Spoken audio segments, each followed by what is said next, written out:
সয়েছি নীরবতা।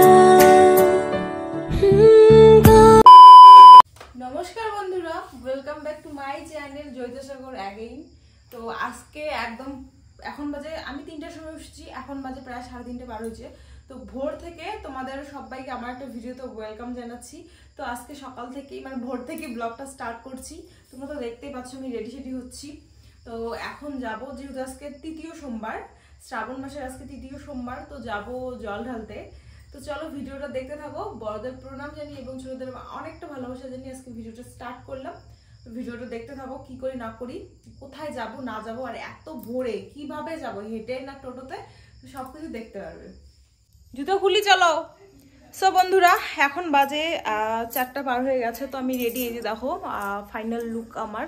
তো সিম্পল একদম, এত সকালে একদম রেডি, মানে সাজুগুজু করে করতে ইচ্ছে করতেছে না।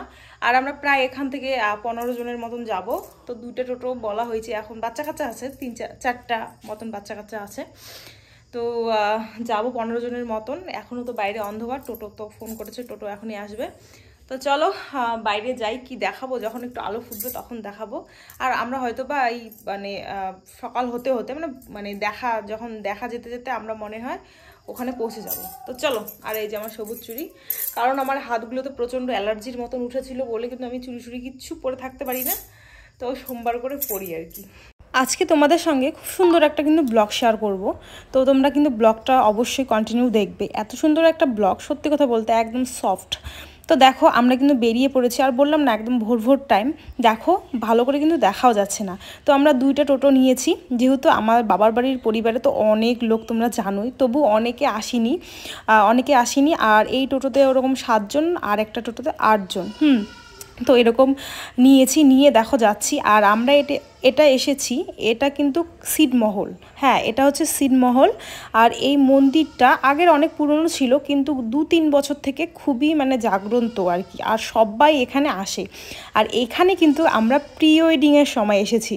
তোমরা একটু জায়গাটা দেখলে হয়তো বুঝতে পারবে। আমার বিয়ের আগে 2-3 মাস আগে যখন আমরা প্রি ওয়েডিং করেছিলাম তোমাদের দাদাভাইয়ের সঙ্গে, তখন কিন্তু এখানকার ওই লাল শাড়ি পরাটা দেখবে, একটা মন্দিরের পাশে আমরা হাঁটছিলাম। তোমাদের দাদাভাই লাল পাঞ্জাবি পরেছে আর আমি লাল শাড়ি পরেছি। এটা হচ্ছে গোবরাছড়া শিব মন্দির। হ্যাঁ, তো সিডমহলে অবস্থিত মন্দিরটা। তো এটাই জানি, আমি বেশি কিছু তো আর জানি না। তো যাই হোক, তো এখানে আমরা কিন্তু এসেছিলাম প্রি ওয়েডিং করতে। আর জায়গাটা তখনই আমার এতটা ভালো লেগেছে কি বলবো আর। তো তার জন্যেই প্রত্যেকবারই 2-3 বছর থেকে আসতে চাই এখানে জল ঢালতে। ওই দেখো মন্দিরটা, কিন্তু মানে হয়ে ওঠে না। আর তোমরা দেখো ওই মন্দিরটার ওই পাশ দিয়ে এই যে দেখো রাস্তার লাইন, মানে প্রায় আমরা 500 মিটার হবে না, 400 মিটার মানে পিছনে আছি। মানে 5টা 14তে এসে লাইনে দাঁড়ার পরেও দেখো এত পিছনে, ওই যে দেখো লাইন দেখো জাস্ট। আমরা এখন একটু সামনের দিকে যাচ্ছিলাম দেখি তো কতদূর লাইন আছে আর সামনে কি চলছে না চলছে। তো তার জন্যই দেখো বোন আর ওটা হচ্ছে নাতনি হয়, অনেকে এসেছি, কিন্তু বৌদি এসেছে, কাকিরা এসেছে, দিদিরা এসেছে, ভাইরা, ভাস্তারা, এরকম অনেকে এসেছি আমরা। তো সবাইকে তো প্রথমে দেখালাম, আরও তো আছে অনেকে।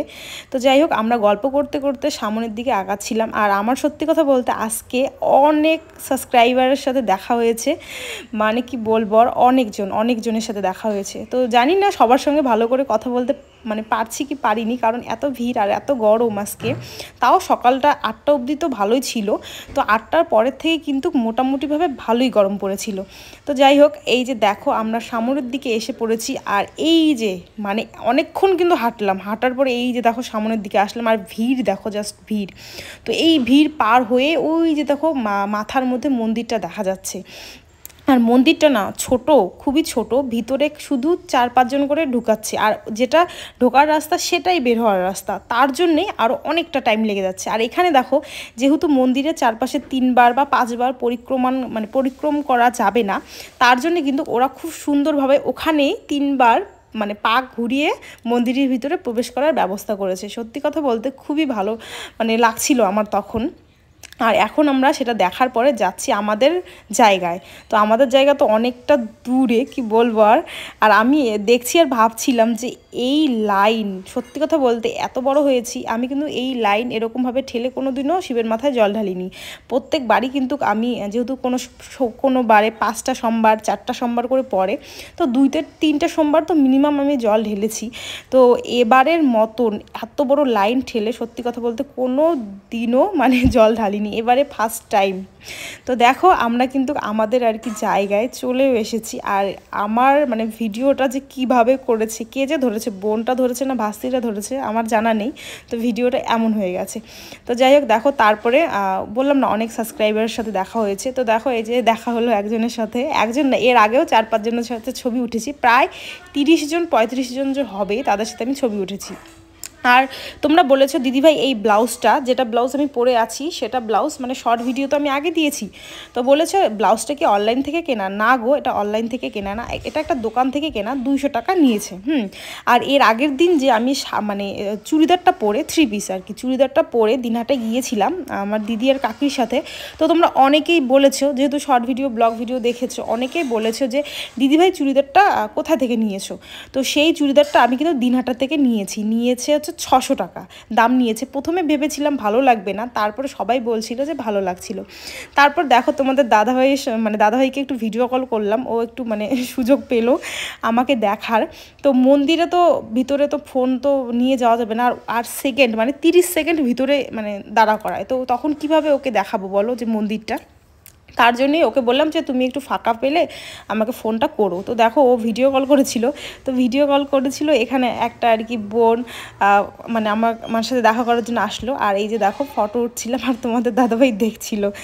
আর সত্যি কথা বলতে এই যে আমরা আর কি যে আছি, এই যে মানে শিবের মাথায় জল ঢালতে আসি, অনেকে অনেক কিছু বলে, বাড়ির শিবকে পুজো করতে পারো না আবার জল ঢালতে আসো, এরকমটা বলে অনেকে কিন্তু বলে, দেখবে। তো কি হয় বলো তো, তো এই যে এই শ্রাবণ মাসের এই শিব আর কি যাত্রীতে যে সবাই, সত্যি কথা বলতে ঘরের প্রত্যেকটা বউ মনে হয় এমন কোনো কেউ বাদ নেই, বউ বলো মেয়ে বলো বা ছেলেরা বলো, ছেলেরা সংখ্যায় কম হয় কিন্তু মেয়ে বউরা অনেক হয়। তো সবাই জল ঢালতে আসে, মানে শুধু অবশ্যই মানে স্বামীর মঙ্গলের জন্য, সংসারের মঙ্গলের জন্য জল ঢালতে আসে, কিন্তু অনেকটা তো ভালো লাগে তাই না বলো, একটা অন্যরকম ফিলিংস। সবাই জল ঢালতে আসে, অনেকের সাথে দেখা হয়, তারপরে মজাও হয়। এই যে আমরা কিন্তু ভোর 5টা থেকে 1টা অবধি লাইনে দাঁড়িয়েছি, তো তারপরে কিন্তু জল ঢেলেছি। তো এতক্ষণ অবধি লাইনে দাঁড়িয়ে না খাওয়া না দেওয়া অবস্থায়, এত রোদে, হ্যাঁ এই যে দেখো আমরা এখানে এসে একটু বসেছি, কয়েকজনকে লাইনে দাঁড়িয়ে রেখেছি, মানে অল্টারনেট করছি, এতক্ষণ কি লাইনে দাঁড়ানো যায় বলো। তো মানে এই যে আছি এটাও তো একটা মজা তাই না বলো, আনন্দ। তো সবসময় তো মানে মেয়েরা বউরা তো সংসারের কাজবাজ করতেই সারা জীবন লেগে যায়, তো এই টাইমটা ওরা একটু বাইরে বেরোতে পায়, ভালো লাগে আর কি। তো অনেকে কিন্তু অনেক রকম খারাপ মন্তব্যও করে। তারপরে দেখো লাইন কিন্তু আমাদের অনেক দূর মানে আগিয়েছে। আর দেখো আর প্রচণ্ড গরম। দেখো আরেকজন এলো ফটো উঠতে। আর এই যে দেখো এই যে ভেতরটা বলতে ছেলেদের লাইন, তারপরে আসবে ভেতরটা। আর হচ্ছে এখানে দেখো আমি সবাইকে দেখাচ্ছি, আর আমরা কিন্তু অলরেডি ভিতরের মধ্যে প্রবেশ করেও নিয়েছি, এখন প্রায় বাজে 12টার মতন। ভেতরে কিন্তু অতটাও ভিড় নেই, মানে পুজো তুমি ভিতরে পুজো 30 সেকেন্ডের মতো দিতে পারবে, কিন্তু বাইরের যে এইগুলোতে নন্দী আছে, তারপর আরও অনেক শিব ঠাকুর আছে, তো এইগুলোতে কিন্তু তোমরা আরামসে মানে পুজো দিতে পারবে। তো এই যে দেখো ওম নমঃ শিবায় লেখা আছে, আর লাইটটা কেন জানি ফোকাসিং করছে। আর এই যে দেখো লাইনে দাঁড়িয়ে আছি আমি, আর একটু পরেই হয়তো বা ভিতরে ঢুকবো। সত্যি কথা বলতে আজকে একটা অন্যরকম অভিজ্ঞতা হলো, আর খুব মজা হলো, খুব মজা। এই যে দেখো আর এভাবে পুজো দেওয়া, একটা 5 ঘন্টা 6 ঘন্টা লাইনে দাঁড়িয়ে এরকমভাবে পুজো দেওয়ার সত্যি কথা বলতে মজাটাই আলাদা। সবার তো অবস্থা একদম মানে হালাত খারাপ হয়ে গেছে, কিন্তু আমার কিন্তু এনার্জি প্রচণ্ড। তোমরা অনেকেই বলো দিদিভাই তুমি এত কিছু করো কীভাবে, এত কিছু মেনটেন করো কীভাবে, অনেকে বলো। তো কি বলো তো, আমার ছোটোবেলা থেকে আমি এরকম খুবই চঞ্চল ছিলাম, খুবই মানে খচ্চর টাইপের মেয়ে, তার জন্য হয়তো বা মানে অনেক কিছু আমাকে কাবু করতে পারে না। আমি সারাদিন না খাওয়া না দাওয়া অবস্থায় সব ঘোরা ফেরা সব কাজ করতে পারবো। পরের দিন মানে আমি যদি রাত্রে 2 রাত যদি নাও ঘুমাই তাও আমার কোনো ব্যাপার না, মানে আমার চলবে, শরীর চলবে। অনেকে আছে যেমন একটু কিছু 19-20 হলেই কিন্তু কাহিল হয়ে যায়, তো আমার কিন্তু সেরকমটা হয় না। তো দেখো বাড়ি চলে এসেছিলাম, আসার পরে 1 ঘন্টার মতন ঘুমিয়েছি। তো আজকে সারাদিনে এই 4 ঘন্টা মানে ভোরবেলা 12টা থেকে 3টা অবধি ঘুমিয়েছি, 3টার সময় তো উঠেছি। তারপরে এই যে বিছানা সব কিছু গোছাচ্ছিলাম। আর আজকের ভিডিওটা আমি এই পর্যন্তই রাখছি। কেমন লাগলো অবশ্যই কমেন্ট করে জানাবে। খুব সুন্দর কিন্তু আজকে একটা ভিডিও শেয়ার করলাম, মানে ভয়েস দিতে পারিনি, রিয়েল ভয়েস, কারণ গান চলছিল, তোমরা তো জানোই কি গান, তার জন্যই। তো চলো আজকের মতন টাটা, আবার নেক্সট ভিডিওতে তোমাদের সঙ্গে দেখা হচ্ছে। তো